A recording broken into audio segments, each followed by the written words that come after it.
Allez, on va démarrer doucement. Ça permettra aux dernières personnes de nous rejoindre. Je vous remercie déjà de vous être connectés. Vous êtes particulièrement nombreux sur cette session. Je sais, une fois de plus, comme je le dis à chaque webinaire, que l'année est compliquée, qu'on est extrêmement sollicité sur tout ce qui est outils collaboratifs, sur tout ce qui est Teams, Meeting, Zoom, réunions, remote, etc., etc. Donc c'est un exercice qui, voilà, qui est un peu fatigant, mais c'est toujours super agréable vu que c'est le seul moyen qu'on a de communiquer cette année, de pouvoir se retrouver aussi nombreux sur un webinaire. Donc merci à tous de vous être connectés. J'espère sincèrement que vous ne le regretterez pas. Je vais essayer de rendre ce webinaire le plus intéressant possible. Bien évidemment, il y aura une petite session de questions-réponses à la fin. Et on va essayer de couvrir ce sujet du Back to Basics dans les meilleures conditions possibles. On a choisi ce sujet-là parce que, mine de rien, on a tous vécu une année particulièrement complexe. On y reviendra. On sait que la sécurité, elle s'est bâtie selon un certain nombre de grands principes et la question est de savoir si aujourd'hui ils tiennent encore la route. On a une activité qui est très dense en cybersécurité sur cette fin d'année. Il y a eu beaucoup de brèches, il y a eu beaucoup d'incidents connus. On en a vu chez certains de nos confrères, d'ailleurs, dans le domaine de l'édition de produits de cybersécurité. Je ne les nommerai pas, mais ils ont eu une très belle réaction et je pense que c'est la moindre des choses que de le reconnaître. Ils ont publié tout de suite, par rapport aux outils de red teaming qui sont fait voler, ils ont publié tout de suite l'ensemble des règles qui permettaient justement de se prémunir de ces outils d'attaque-là. Donc, on leur souhaite de se remettre rapidement en ordre de marche et on imagine que c'est pas facile pour eux, mais voilà, plus on est à se battre contre, contre la cybercriminalité, pardon, mieux c'est. Donc voilà. Donc, je vous propose de démarrer. Hop là, si mon ordi veut bien me répondre. Déjà, je me présente, je m'appelle Benoît Melin, je suis Solution Consultant chez F-Secure. Depuis quelques mois maintenant, c'est une boîte que j'ai rejoint au mois de juin, avec beaucoup d'enthousiasme, puisque je viens porter chez F-Secure l'offre de détection et réponse en mode managé qui s'appelle Countercept chez nous.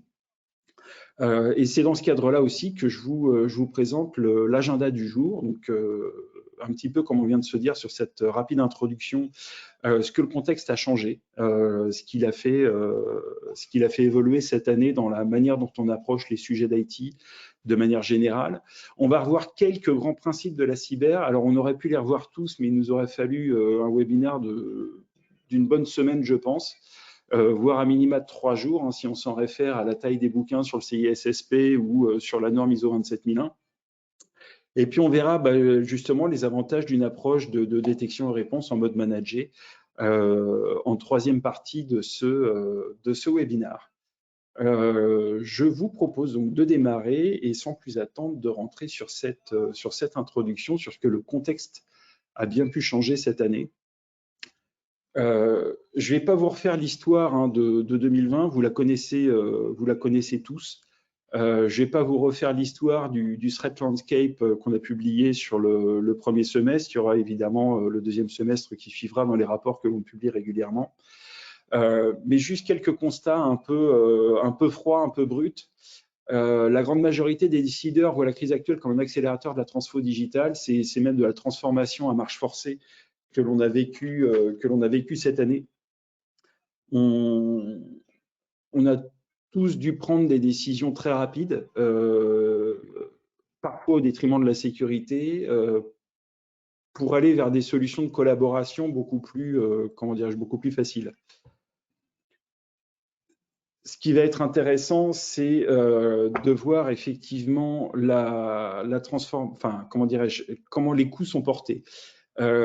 C'est-à-dire que on va porter au maximum l'attention vers le cloud, vers la cyber, au niveau de l'après-crise, et c'est là où c'est le plus, entre guillemets, où c'est le plus porté. Excusez-moi, j'ai mon téléphone qui, depuis tout à l'heure, fait de la musique à côté de moi, je me demandais d'où ça venait. Voilà, chose faite. Donc, reprenons. La DSI, effectivement, va porter des coûts qui sont très orientés vers les outils de collaboration et vers la partie cybersécurité. c'est deux domaines qui, du coup, doivent être liés, et on le verra plus tard d'une manière ou d'une autre. Il y a une conscience de la sécurité qui est relativement intéressante à travailler parce que dans les 2 tiers des entreprises, les décisions budgétaires, alors on a vu qui portaient les coûts, hein, mais les décisions budgétaires sont prises hors de la DSI et hors de la direction de la sécurité et système d'information. Donc, on est vraiment sur des décisions qui sont prises souvent par le métier au détriment de certaines considérations pratiques, qu'elles soient d'ordre d'infrastructure, qu'elles soient d'ordre de choix de solutions ou qu'elles soient d'ordre de la sécurité. Et bien évidemment, par rapport à ça, on a une gestion des risques qui doit prendre en compte le fait, comme les assureurs nous l'indiquent, que 70 à 90% des cyberattaques qui sont déclarées sont dues à des défaillances humaines. Une fois de plus, gardons en tête qu'on a exposé cette année nos utilisateurs à une somme d'informations qui est particulièrement conséquente et qu'on perd du recul dans les décisions qu'on prend quand on est comme ça surexposé à de l'information. C'est ce qui rend notamment les attaques par phishing beaucoup plus, comment dirais-je, beaucoup plus pertinentes cette année. Le fait qu'Emotet ait aussi bien marché, c'est parce que c'est un phishing extrêmement ciblé, extrêmement crédible, dont les pirates arrivent à retirer effectivement un bénéfice assez, assez rapide.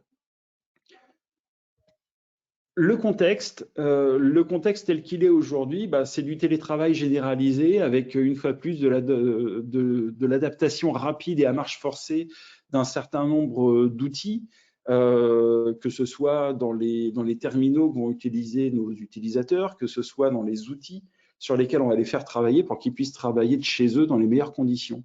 Une fois de plus, d'un point de vue de la productivité au sens de la chaîne de valeur de l'entreprise.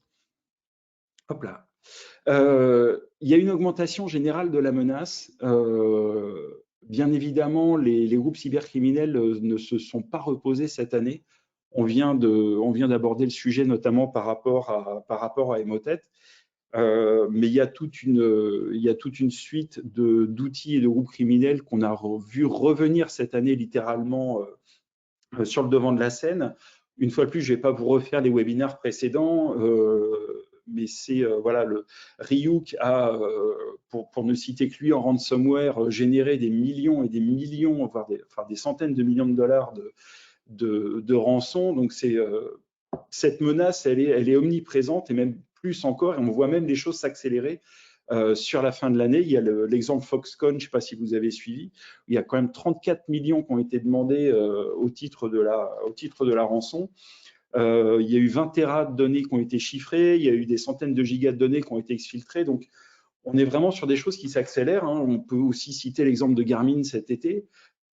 Voilà, la menace, elle était omniprésente, elle s'est adaptée pour tirer parti du contexte et elle est en train de s'accélérer. On s'attend à une année 2021 particulièrement dense. On a dû adopter des solutions, alors des solutions as a service, hein, on en a plein, des Salesforce, des ServiceNow, des Office 365, etc. Pour faciliter l'accès à la donnée pour les utilisateurs. Et je pense qu'il faut se poser la question, hein, je pense que beaucoup d'entre vous ont vu ce fameux dessin de la pizza as a service avec qui gère dans les différents niveaux, IaaS, PaaS, etc., les différentes couches de ces services-là. Et c'est intéressant de se poser la question finalement de qui maîtrise la sécurité de la donnée. Est-ce que sur un modèle as a service, elle est entièrement fournie à l'opérateur? Est-ce qu'on doit en garder la maîtrise? Il y a des réponses qui semblent évidentes, il y en a qui le sont moins, et je pense que de toute façon, il est extrêmement sain de se poser la question à chaque fois. Et puis, bien évidemment, on a induit du flou dans les périmètres sur des architectures qui étaient construites avant sur des défenses périmétriques relativement classiques.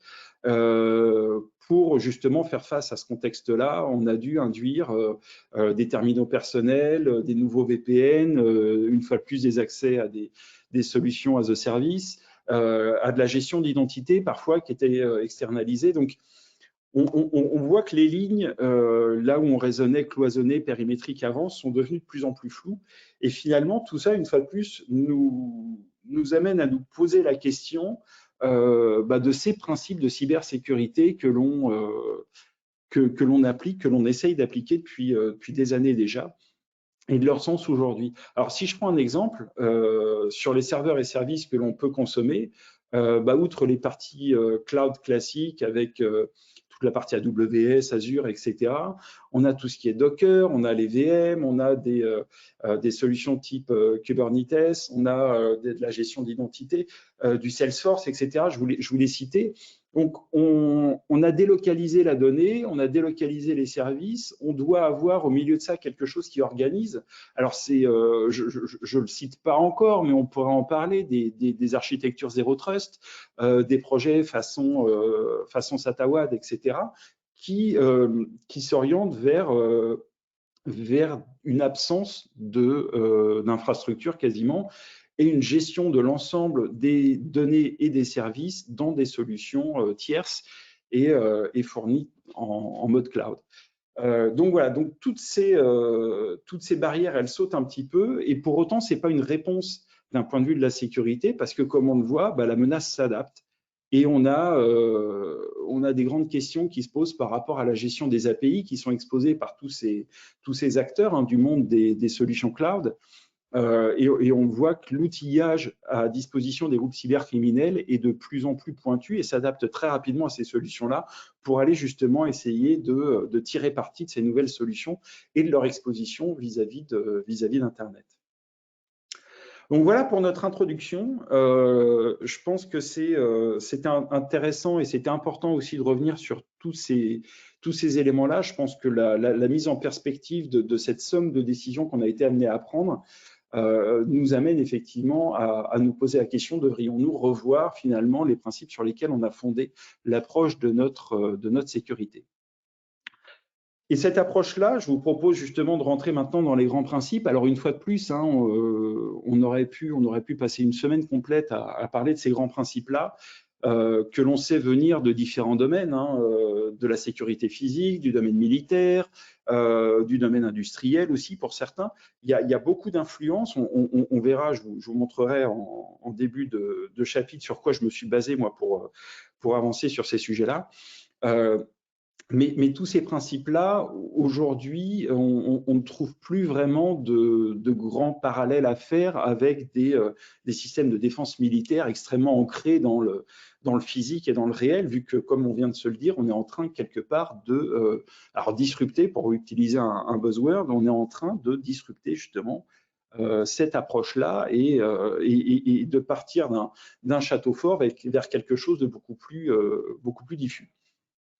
Alors mes sources, comme je vous le disais, mes sources, elles sont les suivantes. Je me suis basé sur ISO 27001, qui est un des grands référentiels alors on va dire de la gouvernance de la sécurité, parce qu'il est très orienté gouvernance.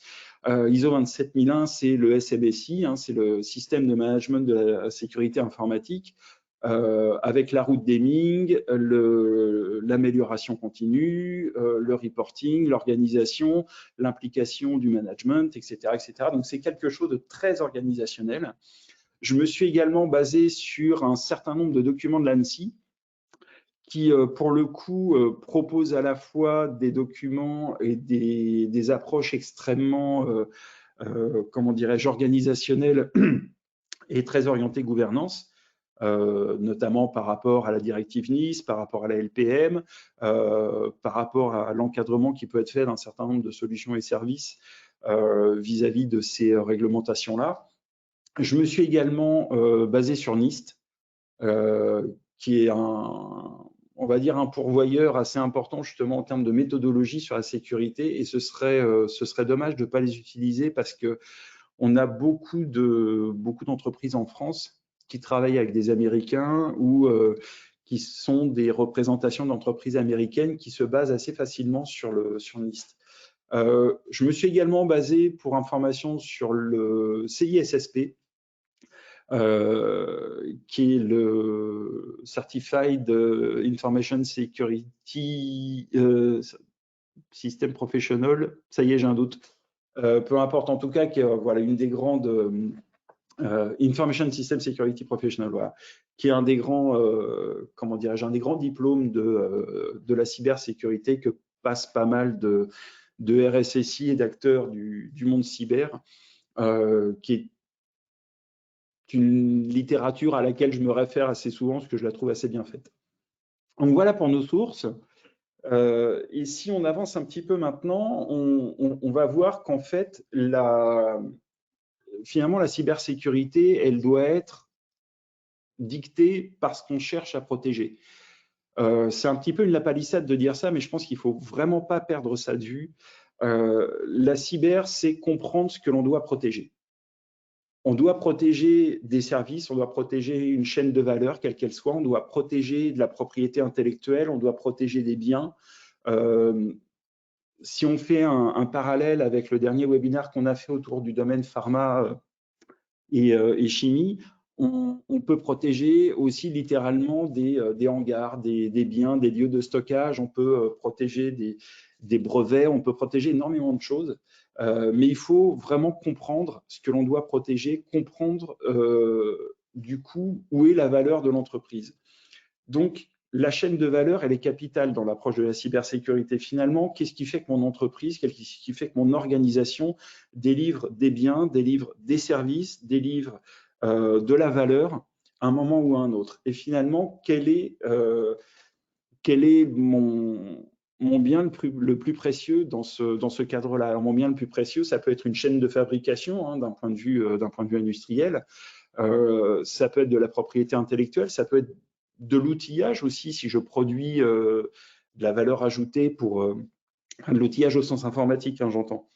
Si je produis des services, voilà, ça peut être beaucoup de choses, mais cette compréhension de la chaîne de valeur, elle est littéralement capitale.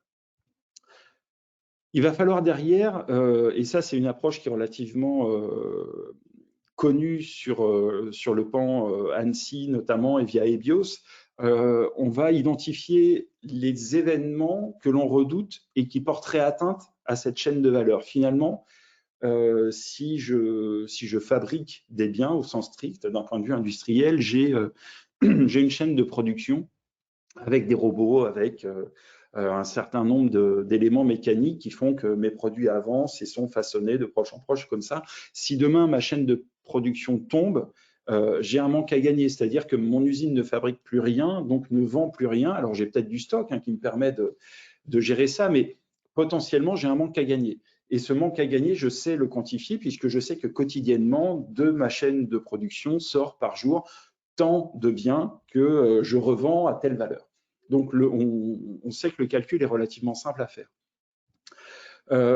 Il faut mesurer les risques associés, dans le sens où ces événements redoutés, ils sont à pondérer par rapport à une occurrence d'un risque, par rapport à la potentialité d'un risque. Si je reprends mon exemple de la chaîne de fabrication, si elle est complètement coupée du monde, je dirais du monde Internet, si elle est même complètement coupée de mon réseau bureautique, etc., si j'ai bloqué tous les ports USB de toutes mes machines et si je ne peux faire tourner que mon outil de production sur cette chaîne de fabrication, je sais que je réduis le risque pour qu'un hacker arrive à y induire quelque chose de malveillant.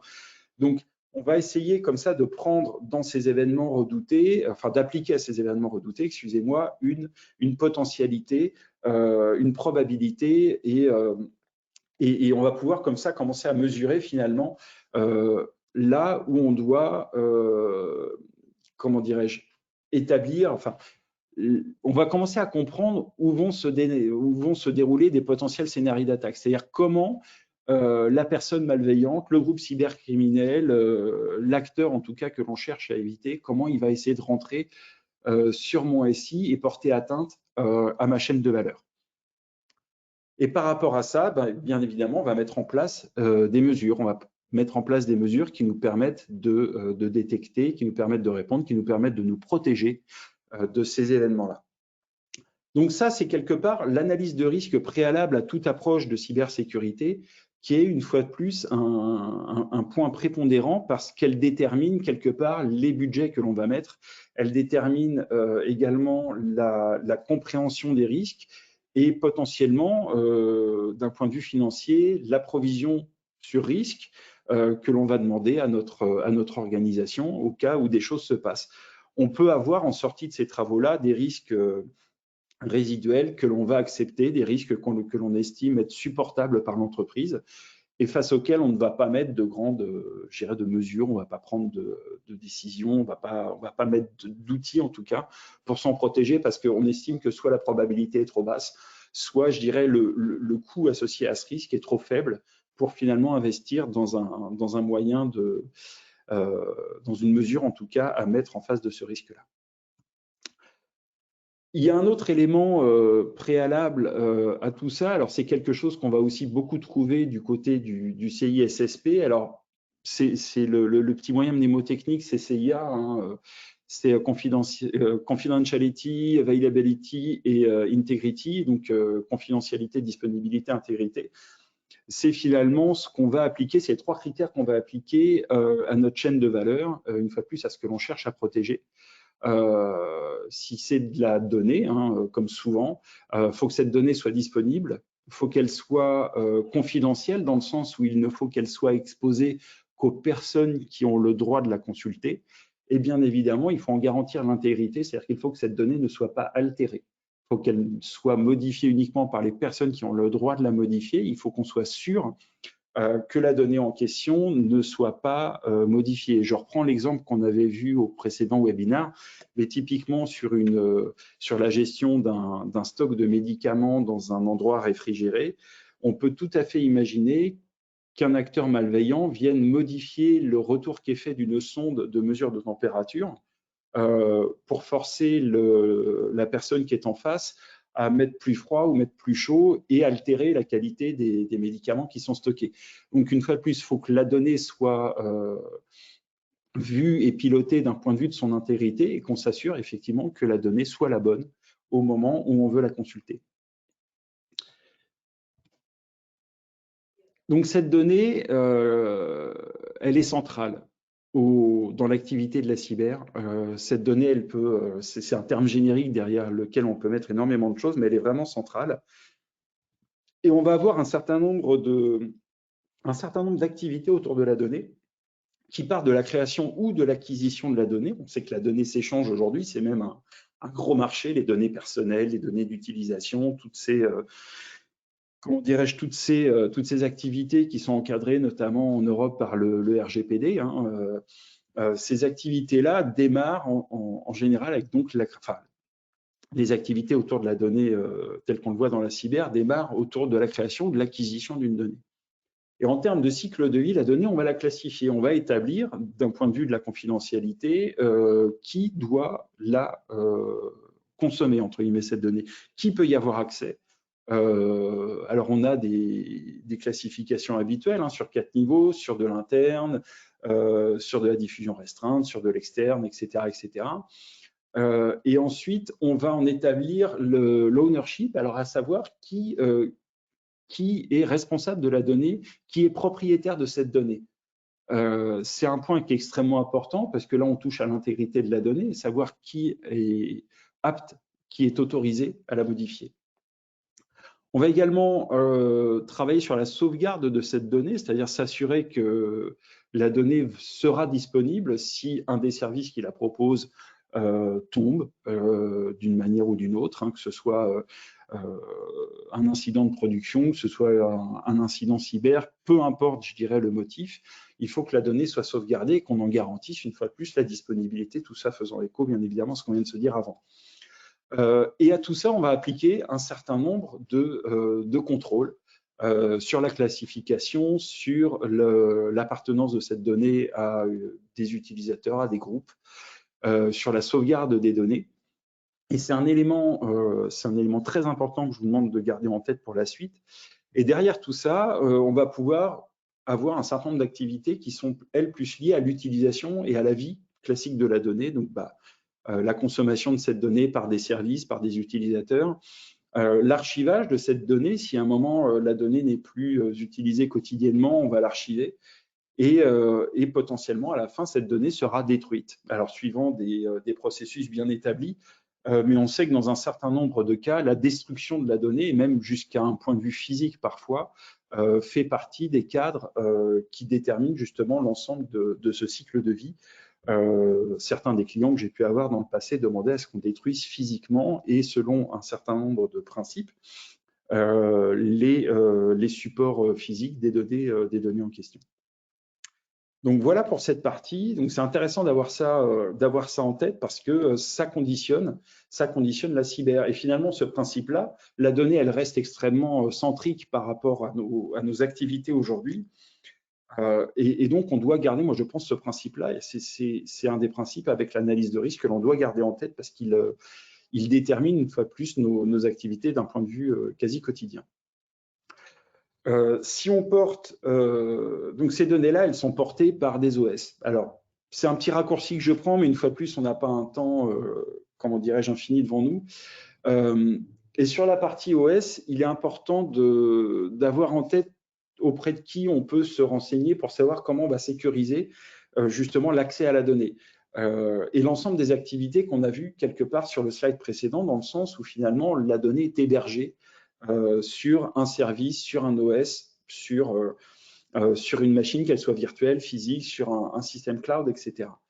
Et finalement, quand on veut créer des contenants sécurisés, alors on a la chance d'avoir à disposition un certain nombre de référentiels qui vont nous aider à piloter cette activité justement de créer des contenants, alors que ce soit des postes utilisateurs, que ce soit des serveurs, une fois de plus, avec toutes les déclinaisons que ça sous-entend. On a des grands référentiels qui sont mis à disposition par l'ANSSI, par exemple, qui sont mis à disposition par le SANS également. Il y a le CIS, alors, qui est extrêmement connu, qui a des bibliothèques entières comment dirais-je, de prérequis pour faire du hardening sur des versions d'OS, alors de manière quasi pléthorique. Hein. C'est assez impressionnant ce qu'il publie.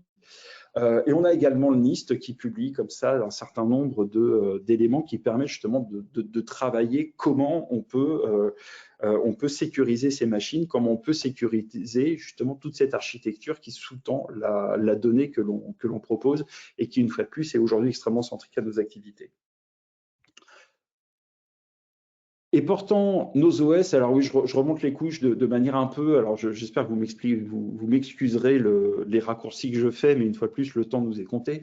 On va avoir des infrastructures qui portent nos données et les éléments qui les hébergent, nos serveurs, nos services, etc. Et ces infrastructures, finalement, aujourd'hui, on va se poser une question qui est de l'ordre du périmètre, qui tient à ce côté très physique, quasiment, que l'on avait d'aborder les services d'infrastructure. J'ai repris l'exemple de ce que Vauban pouvait concevoir comme ville fortifiée, place forte. Je pense qu'on a tous visité à un moment ou à un autre des villes ou des forteresses dessinées par Vauban, avec tous ces éléments qui venaient en couches successives, participer à la sécurisation, participer à la protection d'une ville ou d'un fort ou d'une place forte, quelle qu'elle soit. Et c'était plutôt très bien pensé. Alors moi, je passais mes vacances étant jeune à côté d'une ville comme ça qui avait été conçue par Vauban, donc j'en avais l'exemple, j'avais les remparts, j'avais la ville, etc. Donc, j'ai remis un peu cette petite Madeleine de Proust ici sur ce slide. Et si on regarde en fait côté ANSSI, comment on définit la défense en profondeur. Donc c'est plusieurs lignes de défense indépendantes. Alors on va vite comprendre que c'est un vœu pieux parce que finalement c'est relativement luxueux, c'est même très luxueux comme approche, mais les principes sont les suivants. Chaque ligne doit pouvoir se défendre seule contre tout type d'attaque. Et pour ça, on part du principe que chaque ligne suppose que la précédente n'existe pas. Ce qui est finalement très logique, puisqu'on se dit, cette ligne n'existe que parce qu'on estime qu'elle doit répondre à une menace. Donc, si une menace doit arriver jusqu'à cette ligne, ça veut dire que la précédente est tombée. Et ça veut dire que l'ensemble des moyens de l'attaquant sont finalement exposés à cette ligne-là. Donc, on imagine bien quand on avance, alors quand on superpose les couches, ça peut devenir une fois de plus très luxueux parce que on doit répéter comme ça. Alors on le fait sous forme de rupture technologique en IT, mais on doit répéter l'ensemble des fonctionnalités qu'on va mettre d'une ligne sur l'autre et même potentiellement à chaque fois les augmenter en termes de potentielle réponse à des menaces. on doit pouvoir coopérer entre les lignes. Alors ça, c'est un élément qui est très intéressant. Ça veut dire que on doit pouvoir éviter que chaque ligne puisse être brisée de la même manière. C'est-à-dire à partir du moment où, une fois de plus, la ligne précédente est tombée, on ne doit pas, l'attaquant, enfin l'assaillant, ne doit pas pouvoir répéter la même technique pour briser la ligne précédente. Donc on en revient à la rupture technologique. Et une fois de plus, chaque ligne ne doit en rien dépendre de la précédente, mais elles doivent coopérer. Donc chaque ligne doit savoir ce que fait la précédente avant qu'elle tombe et se préparer quelque part à ce qui va se passer. Donc, on comprend bien que cette approche de défense en profondeur s'applique à des SI et à des infrastructures qui sont très cloisonnées, très ancrées dans une approche quasi physique, et que finalement, tout ce qu'on s'est dit précédemment sur la partie cloud, ça rentre pas dans cette approche-là. Finalement, la défense en profondeur, quand on parle Docker, quand on parle Kubernetes, quand on parle de services SaaS, etc., finalement, quel sens elle prend? Et c'est vraiment là où je veux en venir, c'est que dans tous les principes qu'on a vus jusqu'à présent, dans toute l'approche, finalement, il y a ce principe de la donnée qui reste important, et on va voir comment un peu plus tard. Il y a le principe de ce qui héberge la donnée, et j'en reviens à la question qu'on se posait au début, qui est finalement, est-ce que la compréhension des systèmes as a service, on l'a tous suffisamment poussé assez loin pour être sûr de comprendre qui a la maîtrise de la sécurité de sa donnée quand elle est confiée comme ça à un opérateur. Et finalement, la défense périmétrique, alors elle s'applique encore à beaucoup de domaines, mais aujourd'hui, par rapport à ce qu'on a vécu en 2020, finalement, elle est très mise à mal, cette approche périmétrique, parce qu'on doit casser justement ces cloisonnements que l'on a pu faire, parce qu'on doit revoir finalement notre appréhension du périmètre et peut-être recentrer tout cela autour de la donnée. Voilà, j'espère que ça va pour tout le monde. Vous aurez le temps de noter vos questions. S'il y en a, vous aurez le temps de les aborder plus tard.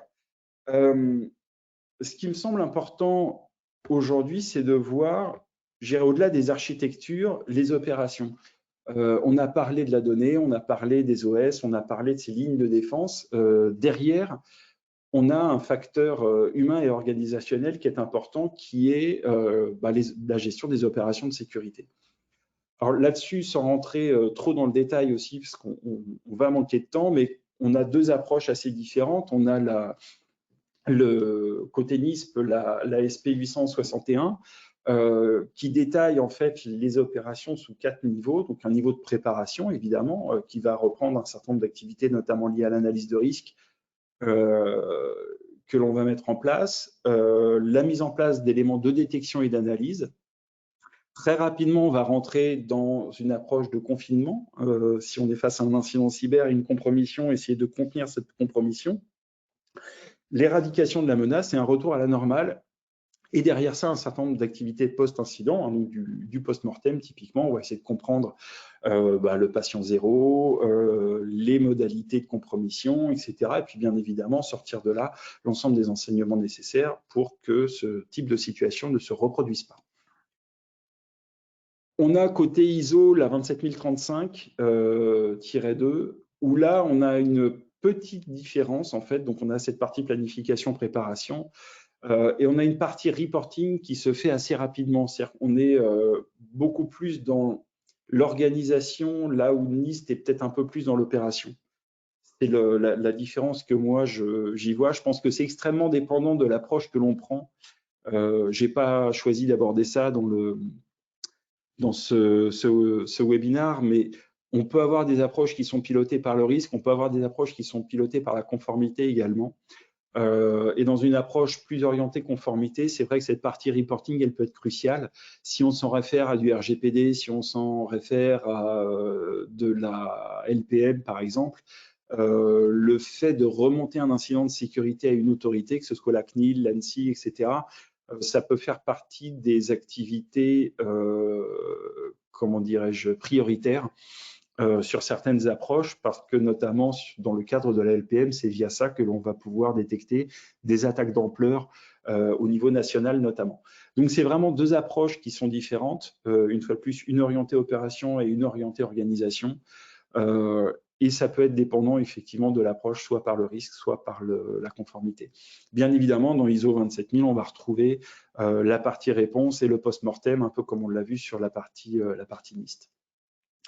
Donc, ces éléments-là, je souhaitais vraiment vous les remettre, hein, la donnée, les OS, parce que même si on est sur de l'AVM, même si on est sur du Docker, même si on a toujours quelque chose qui supporte cette donnée, et ce serait une erreur, je pense, de perdre ça de vue. Et bien évidemment, les infrastructures et les opérations, parce que mine de rien, c'est l'alignement de tout ça qui va nous permettre de gérer la sécurité de l'ensemble. Je vois que le temps passe et je parle beaucoup, donc on va essayer d'aller assez vite sur la suite pour avoir un peu de temps pour les questions. Finalement, ce qui se passe, c'est que si on reprend la source de si on reprend les premiers éléments de notre approche de la sécurité, autour de la donnée, finalement, le besoin, il reste le même. Et si on prend un peu de recul, on se dit qu'au final, notre besoin, il est orienté de cette manière-là. On a un utilisateur à un endroit, quel qu'il soit, qui doit consommer un service, ce service lui exposant une donnée. Et ça, c'est applicable quasiment à tout. Cet utilisateur lui-même peut être un service, ça peut être un utilisateur au sens strict, ça peut être un service, etc. Ce service, ça peut être par exemple ma chaîne de fabrication qui va aller chercher son scénario de production pour la journée sur une base de données, etc. etc. Donc, mais finalement, c'est un consommateur qui vient, un service va consommer une donnée. Et si on se place du point de vue de l'utilisateur ou du consommateur de la donnée, on va devoir s'assurer de l'identité, des droits et du terminal qui est utilisé par cet utilisateur, si c'est un utilisateur au sens strict. Si on se place du point de vue du service, c'est un service qui va s'appuyer sur une infrastructure. Une fois de plus, une infrastructure au sens large, hein, ça peut être quelque chose d'extrêmement dynamique avec de la containerisation, de la machine virtuelle, etc. Mais ça va être forcément lié à une gestion de droit, vu qu'on va s'assurer que l'utilisateur qui nous est présenté propose les bons, arrive avec les bons credentials pour consommer la donnée qu'on va lui exposer, ou même tout bêtement, est-ce que cet utilisateur-là a le droit d'accéder à ce service ou de requêter l'accès à ce service avant même de lui présenter une donnée. Et bien évidemment, on a des services de soutien derrière tout ça. Par rapport à l'identité, du reporting, par rapport à voilà, tout ce qu'on va avoir comme batterie de gestion des droits, des autorisations, de l'accounting, etc. Et notre donnée, on l'a vu, elle est soutenue par une infra, une fois de plus, hein, dans les mêmes termes que ce qui sous-tend le service, par des droits. Est-ce que mon service a le droit de consommer la donnée? Est-ce que l'utilisateur qui arrive via le service, est-ce que cet utilisateur-là, avec ce service-là, peut consommer cette donnée-là, etc., etc. Et une fois de plus, les sauvegardes, et on va garder cet élément de sauvegarde, comme je vous l'avais dit, en tête. Et finalement, l'essentiel, quand on regarde bien, et par rapport à tout ce qu'on vient de se dire, finalement, l'infrastructure, elle est, je ne vais pas dire qu'elle n'est pas importante parce que ce serait un mensonge, mais finalement, j'ai barré infrastructure parce qu'on voit que l'infrastructure, finalement, elle est extrêmement floue, c'est extrêmement dynamique. C'est parfois des accès à des bases de données qu'on peut avoir en interne sur notre SI, c'est parfois des accès à des données dans le cadre d'un Office 365 qui sont hébergés dans le cloud, dans le cas de Salesforce, ServiceNow et de ce genre de services. Et là, la notion d'infrastructure, elle devient trop floue pour qu'on en ait la maîtrise. Donc, quelque part, cette notion-là, quand elle est en interne, oui, bien évidemment, on doit y faire attention et y prêter les approches de défense en profondeur qu'on a pu voir précédemment, etc. Mais parfois, elle devient complètement floue. Donc, finalement, l'essentiel, je me dis, soyons agnostiques par rapport aux infrastructures et gardons en tête que finalement, notre utilisateur est caractérisé par son identité, ses droits, que ce service il est caractérisé par d'autres services qui le sous-tendent et par des droits aussi qu'on lui associe. Et finalement, que notre donnée, on doit s'assurer une fois de plus, et si on reprend le principe de confidentialité, intégrité et disponibilité, on doit pouvoir y appliquer, enfin vérifier que les droits sont bien respectés et sauvegarder la donnée de manière également à pouvoir garantir l'intégrité de cette sauvegarde. Je fais une très rapide parenthèse. On a vu côté F-Secure cette année des clients qui nous ont contactés, pas des prospects, je ne vais pas dire des clients, des prospects qui nous ont contactés parce qu'ils ont eu des ransomware et parce que les acteurs de ces ransomware sont suffisamment malins pour aller chercher les outils de sauvegarde et corrompre les sauvegardes également. Ça veut dire que potentiellement, moi j'ai un prospect avec qui j'ai discuté qui me disait qu'une de ses filiales avait été attaquée de cette manière-là, c'est-à-dire qu'ils se sont retrouvés à l'âge de pierre avec des post-it, des crayons et des stylos, parce que plus rien n'était utilisable. Ils ont choisi de ne pas payer la rançon, de tout reconstruire, et le temps de la reconstruction, il a fallu bosser sans l'outil informatique, parce que même les sauvegardes ont été corrompues. Donc gardons en tête, une fois de plus, sur la manière dont on applique la sécurité et ce triptyque de confidentialité, intégrité et disponibilité, que les sauvegardes sont concernées elles aussi. Si on fait un focus sur les opérations, finalement, ça veut dire qu'on doit sécuriser les terminaux. Et sécuriser, quand je dis terminaux, c'est finalement le comportement des terminaux eux-mêmes, le comportement des utilisateurs eux-mêmes, et s'assurer de la légitimité des usages. C'est quelque chose de très important, c'est-à-dire que on a un utilisateur qui potentiellement, par rapport à l'année 2020 qu'il a vécu comme nous tous, se retrouve à utiliser des outils qui ne sont pas ses outils habituels, qui sont des outils que l'on a dû adopter, une fois de plus, très rapidement et souvent à marche forcée.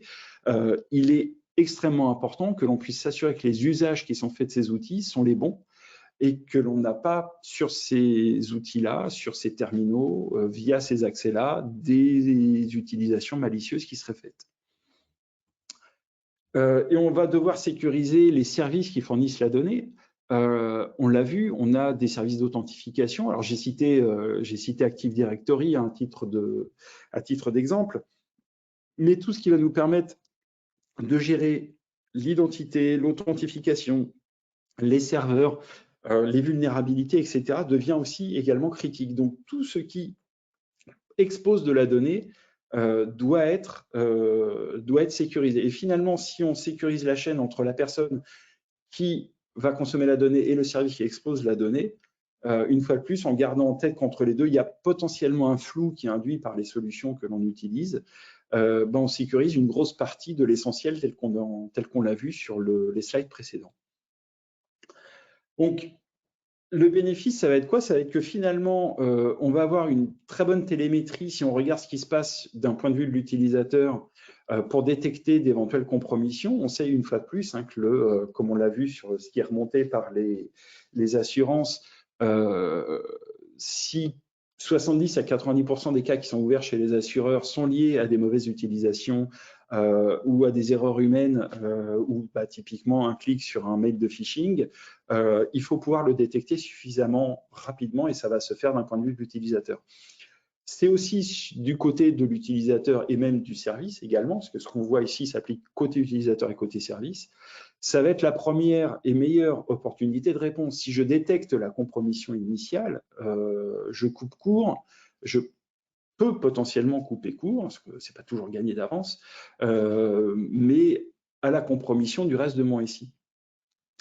Et également, une fois de plus, c'est des choses c'est des agents, que c'est de ça dont on parle finalement, c'est des agents qui sont connectés et à jour sans cesse.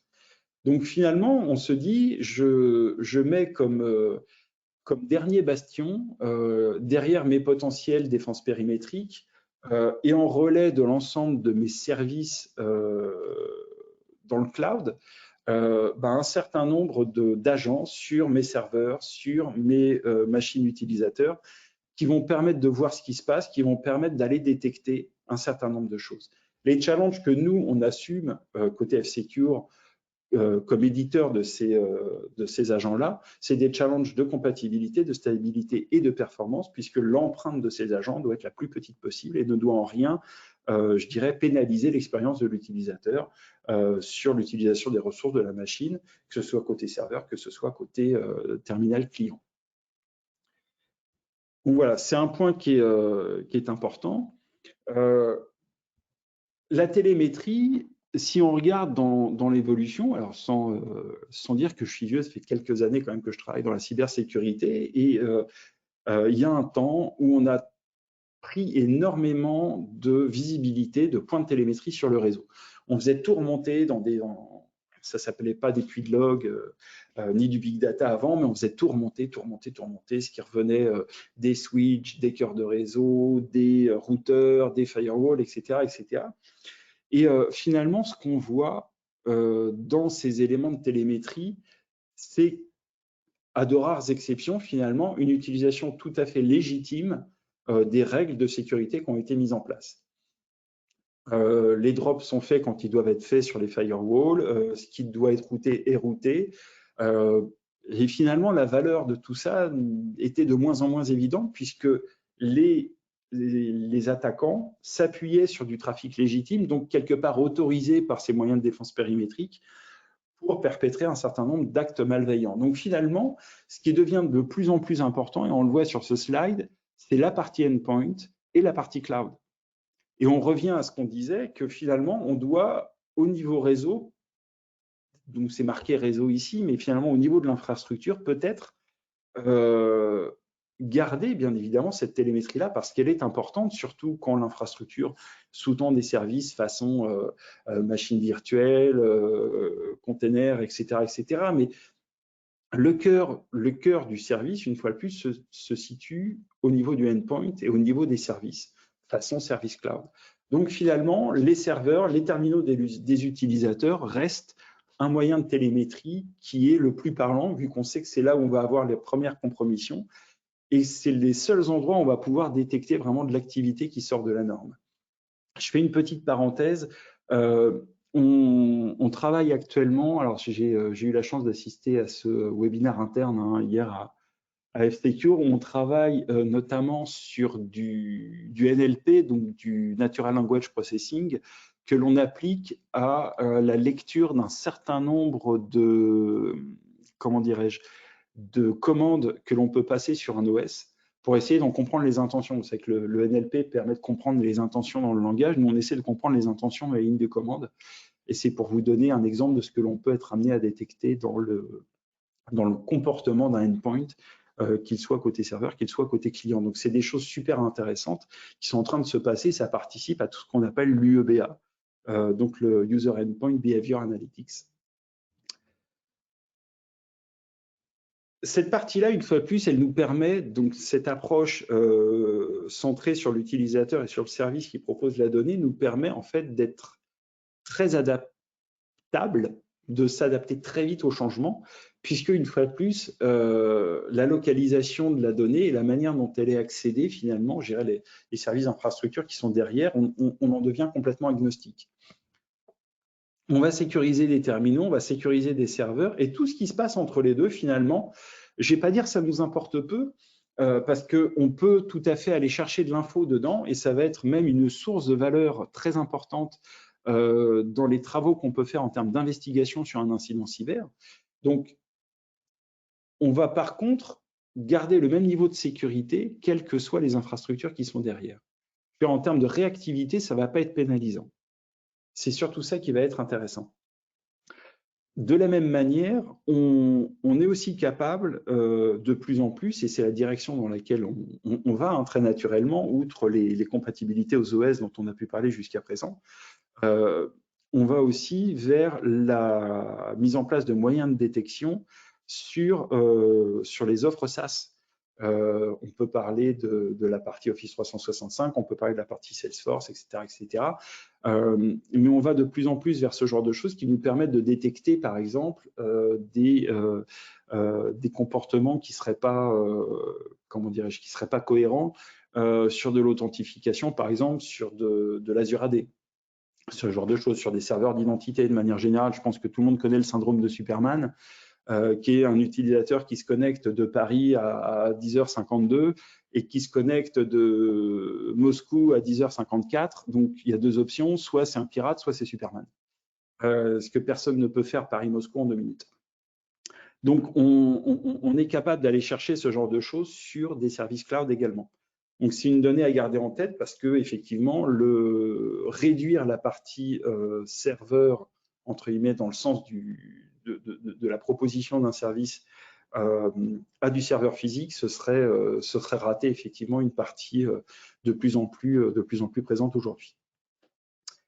Donc voilà pour cette partie-là. Et l'adaptation à la menace, elle se fait aussi, je dirais, outre les aspects, comment dirais-je, les aspects infrastructures tels qu'on les a vus et les changements associés tels qu'on a pu le voir sur cette année 2020.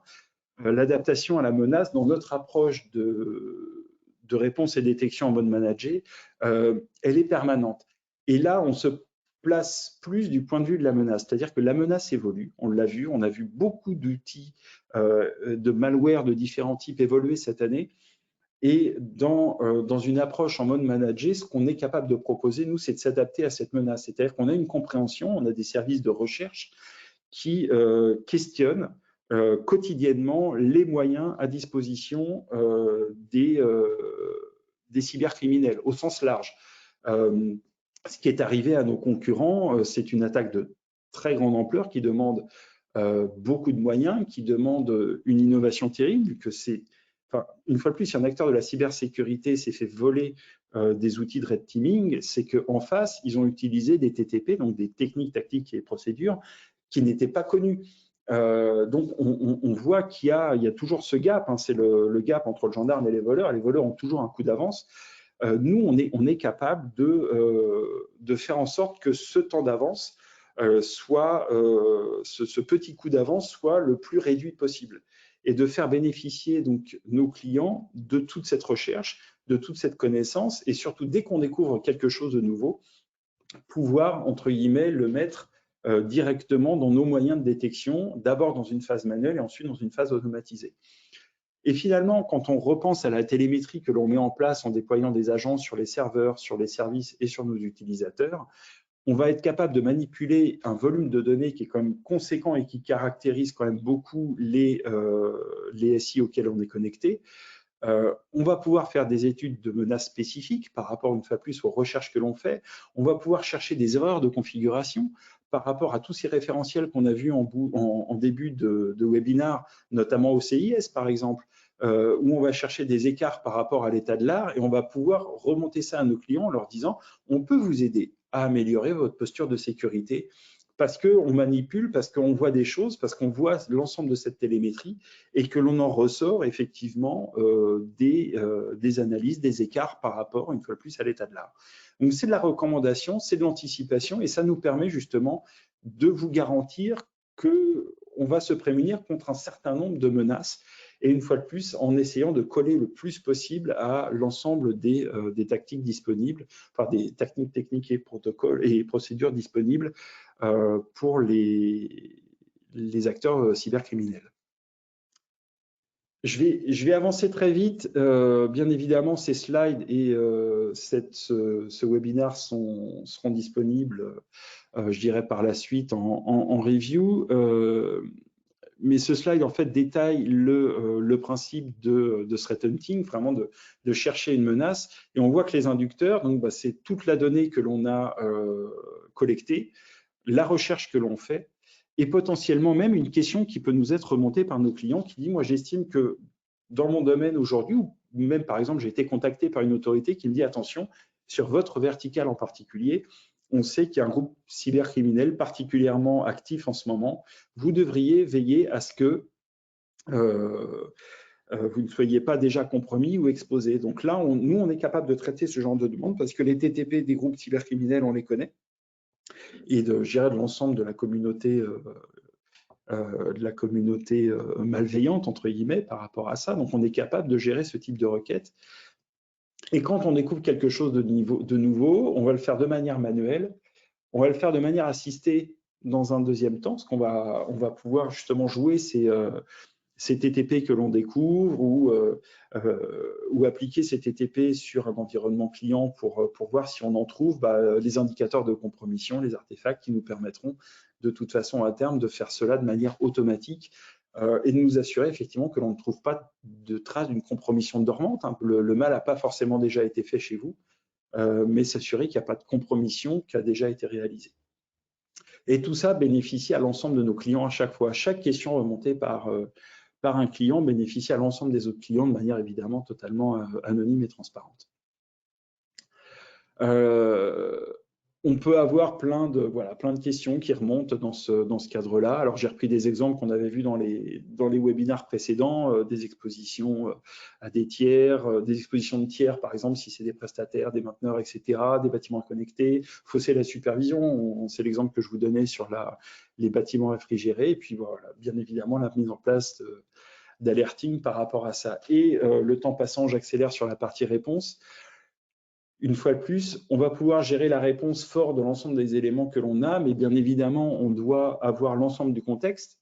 Et là, j'en reviens à la chaîne de valeur, à ce qu'on s'est dit, je dirais, dans la phase amont, comprendre ce que fait l'entreprise, comment comprendre quels sont ses assets et comment comprendre comment on va pouvoir piloter une réponse de la meilleure manière possible, en toute collaboration et avec le but, évidemment, de récupérer le contrôle sur le SI si on a eu une compromission.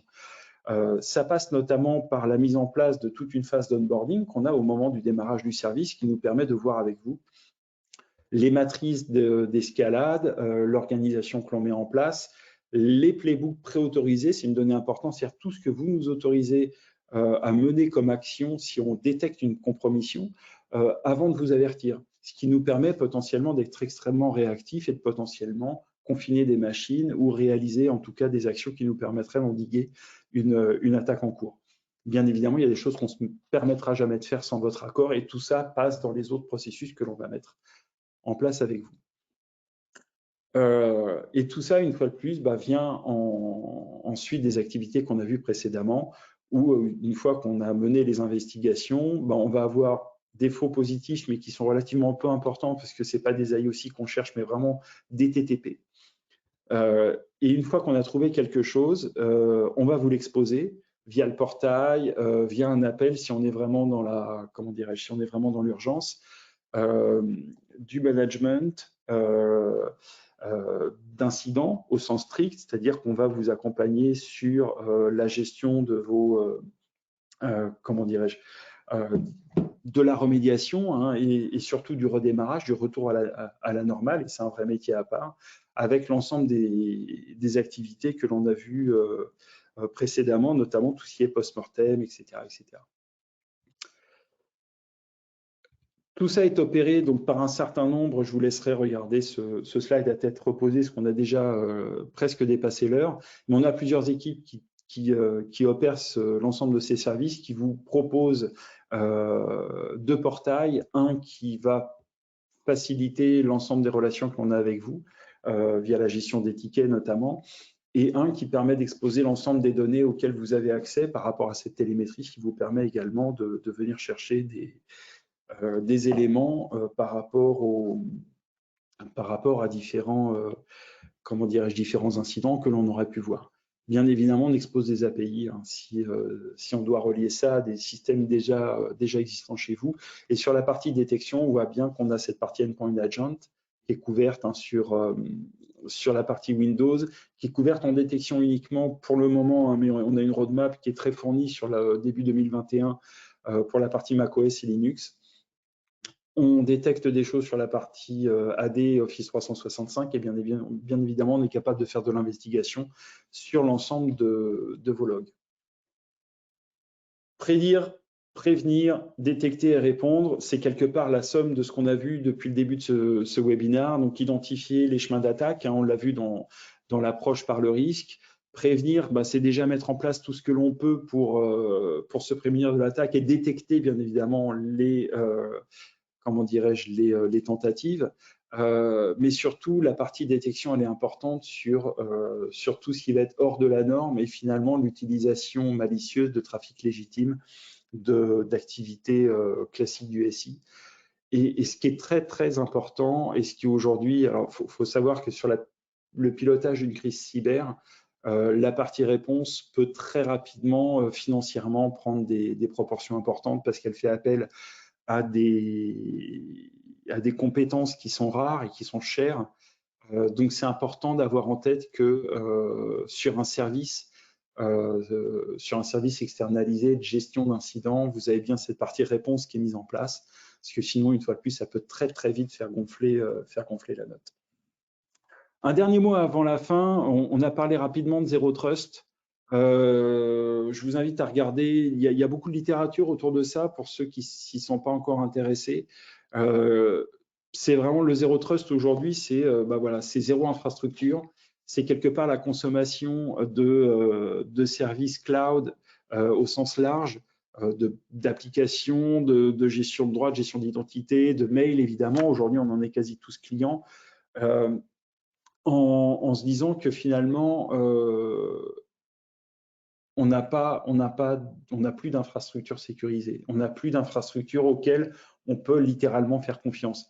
Donc, ça va poser un certain nombre de questions sur la manière dont on doit gérer l'ensemble de ces éléments. Et je pense que c'est important de se poser justement la question finalement de ce sur quoi on a la main, de là où se trouve notre sécurité, et de là où on va pouvoir intervenir sur notre SI. Voilà. J'ai un copier-coller malheureux ici, je m'en excuse. Voilà pour ma part. Je vous remercie d'être resté jusqu'au bout. Si vous avez des questions, je vous invite à me les poser dès à présent. Et j'y répondrai avec plaisir. Je vous remercie vraiment encore une fois de vous être connectés aussi nombreux et d'avoir passé cette heure avec nous. Si vous avez des questions, je vous écoute.